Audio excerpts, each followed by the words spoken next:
சாப்பிட்டா?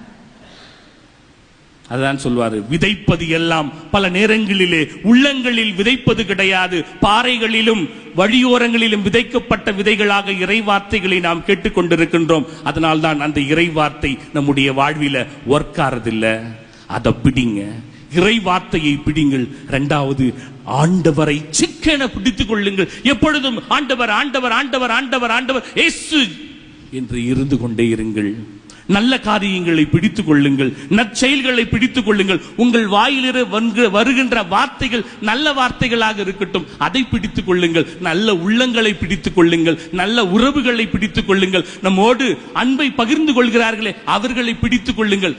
அதுதான் உண்மையானது. அதுக்கடுத்து என்ன? கொடு, தர்மம் இருக்குதா? நீதிமொழிகள் 19வது அதிகாரம் 17வது வசனம், ஏழைகளுக்கு இறங்கி உதவி செய்கிறவன் ஆண்டவருக்கு கடன் கொடுக்கிறாங்க. ஏங்க, எல்லாருக்கும் கடன் கொடுத்துருப்பீங்க. வட்டி கொடுக்குறீங்களா? கடன் கொடுக்குறீங்களா? கொடுத்துக்கிற.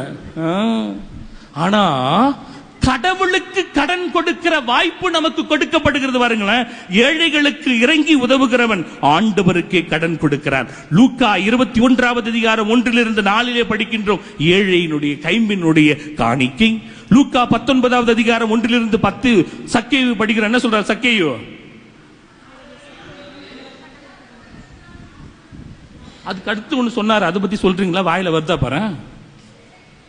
இருப்பதில் யோவான் 6வது அதிகாரம் 1-15 படிக்கின்றோம். சிறுவன் அது இருப்பதில் இருந்து அந்த 5 அப்பங்களை கொடுக்கிறான். ஆக நம்முடைய வாழ்விலே முதலில் எதை பிடிக்க வேண்டும், எதை விட வேண்டும், எதை நாம் செய்ய வேண்டும் என்பதை கற்றுக்கொள்வோம். கடைசியா ஒரு சின்ன டிப்.